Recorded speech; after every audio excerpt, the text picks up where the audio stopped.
hingga banyak pemuda dan pengusaha lainnya ingin melamarnya. Salah satunya yang ingin melamarnya adalah Bupati Candi.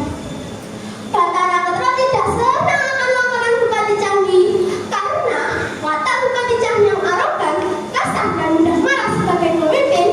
Namun Batara Putra tidak berani langsung menolak karena terkenal kesaktiannya. Batara Putra mempunyai akal, yaitu meminta dana atau mas kawin berupa hujan emas di hari 7 malam. Dengan permintaan itu, Batara Putra berharap Bupati Candi akan mengumumkannya dan merestui putrinya. Aku terima lamaran Bupati Candi, tapi aku minta mas kawin berupa hujan emas di hari 7 malam. Jawab Batara Putra untuk menolak lamaran Bupati Candi dengan halus. Alangkah kagetnya Batara Putra, ternyata Bupati Candi menyanggupi permintaan taman sepakalnya itu. Saya memenuhi permintaan Batara Putra. Saya akan berikan hujan emas di hari 7 malam. Terima Batara Putra. Terima Bupati Candi. Sahabat semua, kira-kira bagaimana bisa ya Bupati Candi mengabulkan permintaan Batara Putra? Ternyata Bupati Candi memenuhi permintaan Batara Putra dengan kesaktiannya melakukan puja semuji melalui mantra-mantra yang diucapkan saat semuji tak lama hujan emas pun benar-benar terjadi.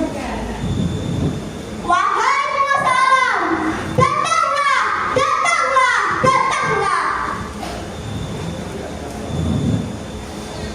Batara Putra terkejut menyaksikan hujan emas itu karena tak berharap Bupati Candi berhasil memenuhi permintaan yang diminta.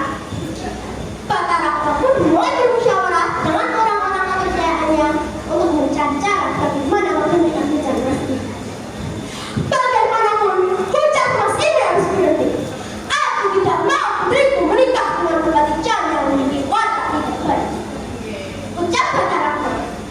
Orang-orang kepercayaan Batara Putra pun mulai berpikir, bagaimana caranya untuk menghentikan hujan emas itu? Lalu, salah seorang kepercayaan Batara Putra pun mengusulkan sesuatu yang sangat brilian.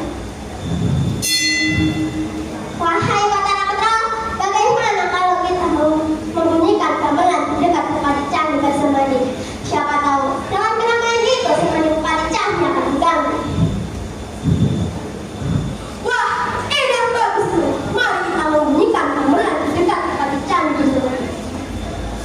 Warga pun mulai memainkan gamelan di dekat Bupati Candi bersemadi. Karena bunyi gamelan yang sangat mengganggu, akhirnya dapat membiarkan hujan emas di Bupati Candi. Hujan emas pun berhenti setelah berlangsung sehari semalam. Bupati Candi yang kecewa dan marah karena kegagalannya bersumpah bahwa anak turunannya tidak ada menikah dengan keturunan Batara Putra. Aku bersumpah bahwa anak turunanku tidak ada menikah dengan keturunan Batara Putra. Sampai sekarang, sumpah itu menjadi lunas dan tidak berani yang melanggar.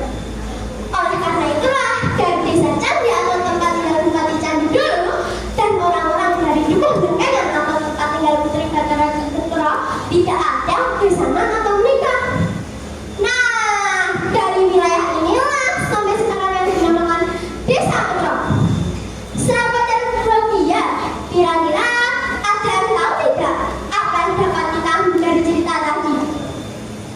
Ya, bahwa sifat arogan, kasar, tidak disukai oleh banyak orang. Tentunya mempunyai banyak masalah. Maka dari itu, kita harus menghindari sifat tersebut ya sahabat. Pergi memancing ikan nila. Nila dipancing dari senja. Salam undur diri dari saya untuk sahabatku semua. Wassalamualaikum warahmatullahi wabarakatuh. Waalaikumsalam warahmatullahi wabarakatuh. Ya, terima kasih untuk Amanda Raisa dari SD Birrul Walidain Muhammadiyah Tanom untuk